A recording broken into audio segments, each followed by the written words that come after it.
ঈদ এলেই আশুলিয়ার বিনোদন পার্কগুলোতে ছুটে যান রাজধানীবাসী। পরিপূর্ণ হয়ে ওঠে এসব বিনোদন কেন্দ্র। ঈদ ঘিরে পার্ক কর্তৃপক্ষেরও থাকে নানা আয়োজন। আশুলিয়া থেকে শেফালী মিতুর তথ্য ছবিতে ডেস্ক রিপোর্ট। ঈদের দিনে পরিবার পরিজন নিয়ে ঘুরতে বেরিয়েছেন অনেকেই, তবে এবার পার্কগুলোতে ভিড় তুলনামূলক কম। খুব ভালো লাগতেছে, পরিবার সবাই নিয়ে আসছি। আমার ফ্যান্টাসি কিনে অনেক ভালো লাগে। আমি ট্রেনে এসেছি, আমি আরো রাইডে উঠবো, কেবল কারে উঠছি, তারপর এখন সুইমিং পুলে গোসল করতেছি। এখানে যে ইভেন্টগুলি আছে আসলে এগুলি সচরাচর অন্যান্য পার্কে দেখা যায় না, যেগুলি আসলে বাচ্চাদের জন্য খুবই আনন্দদায়ক, ওদের সময় ভালো কাটে, মন ভালো থাকে। এখানে পরিবেশটাও ভালো আর আমাদের জন্য কাছেও হয়, আর এখানে রাইডগুলো অনেক সুন্দর। আমি 1050 টাকা প্যাকেজ উঠছি, এমনকি 11টি রাইড উঠতে পারবো এবং সুইমিং পুলে গোসল করতে পারবো।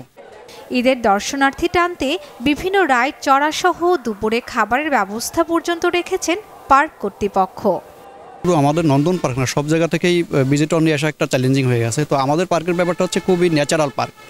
তো মানুষ যারা হচ্ছে ঢাকা শহরে থাকে তারা ওই ন্যাচারাল ভিউটা পছন্দ করে। বিশেষ করে আমাদের এখানে ফ্যামিলি গেস্ট যারা আসে তাদের জন্য আমাদের জায়গাটা খুবই সুন্দর।